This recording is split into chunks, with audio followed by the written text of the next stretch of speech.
José Vasconcelos es el intelectual mexicano quien proyectó dotar a su país de un sistema educativo y de un marco cultural, adaptado a las circunstancias nacionales, abierto a todos.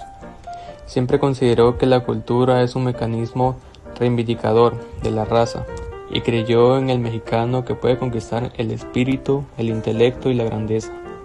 José Vasconcelos fue el primer secretario de Educación Pública. Apoyaba su propia teoría de la raza cósmica, en la que indicaba que en América surgiría una quinta raza, que sería el resultado de la unión de todas las demás. Esos nuevos hombres estarían a cargo de la construcción de una nueva civilización. Se oponían fehacientemente al positivismo, por eso que propuso cambiar el nombre de Secretaría de Instrucción Pública a Secretaría de Educación Pública. En esta se expone que la selección natural hará que las características menos deseables, tanto específicas como intelectuales, como de comportamiento, sean desechadas por los nuevos individuos, que serán los únicos capaces de lograr la construcción de nuestra civilización en su etapa más avanzada. Considerado el iniciador de la filosofía de lo mexicano, su obra constituye una de las más valiosas aportaciones a la cultura del país. Sus reflexiones filosóficas sobre México, su historia y cultura, su teoría sobre un nuevo humanismo, la historia de la filosofía en México, sus trabajos sobre la pintura mexicana y estudios de estética ejercieron una gran influencia en el pensamiento mexicano contemporáneo. Fue oficial mayor de la SEC en 1932 y 1933, director de la Facultad de la Filosofía y Letras en 1945 y 1952 y coordinador de las Humanidades de la UNAM en 1954 y 1959. Autor del Perfil del Hombre y la Cultura en México en 1934, Hacia un Nuevo Humanismo en 1940 e Historias de la Filosofía en México en 1943, recibió la condecoración Generalísimo Morelos de Michoacán y Las Palmas. Antonio Caso Andrade fue un filósofo mexicano cristiano.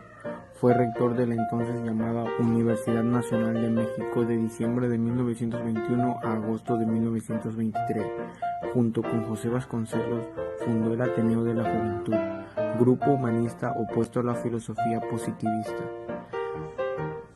imperante en la época. La generación del Ateneo había roto con la filosofía de Augusto Comte y de Herbert Spencer, acudiendo, entre otros, a Henry Bergson, Arthur y José Enrique Rodo. Contra el racionalismo imperante, los ateneístas creían en un ser humano moral, voluntarioso y espiritual.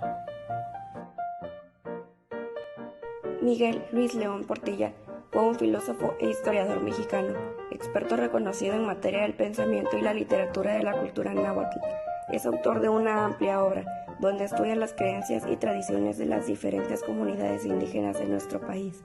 Entre los títulos más importantes se encuentran La filosofía náhuatl, La versión de los vencidos y los antiguos mexicanos a través de sus crónicas y cantares.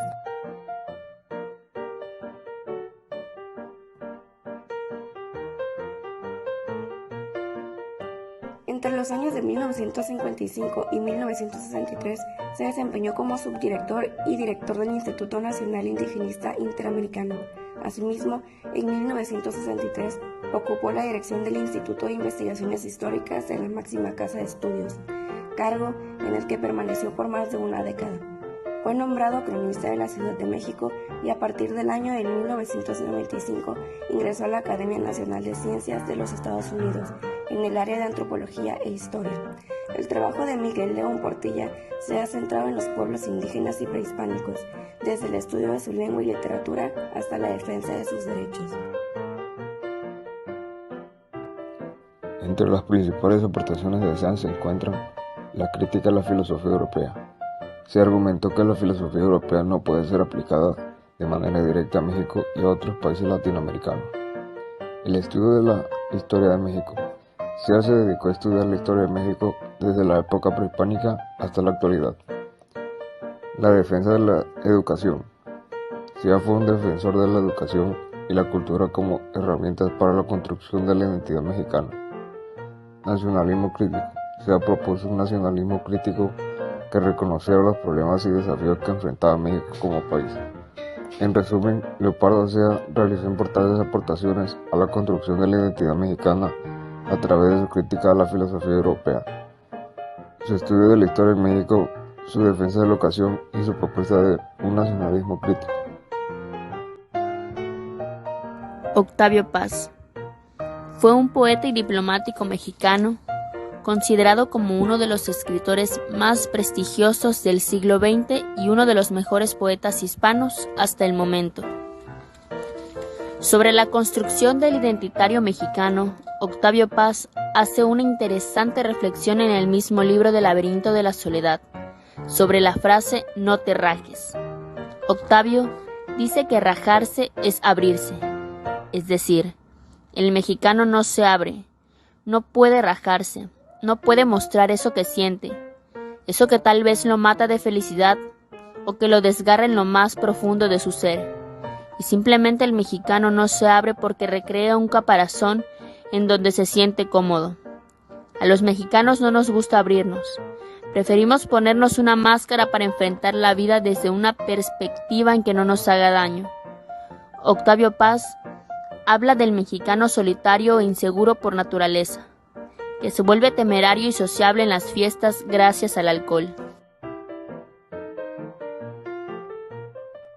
Mauricio Ardie Beucho Puente, filósofo y ensayista.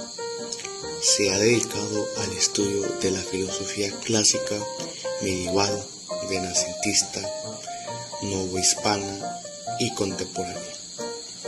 Ha traducido textos filosóficos en la antigüedad de greco-latina, entre ellos los de Aristóteles, modo de la filosofía medieval, así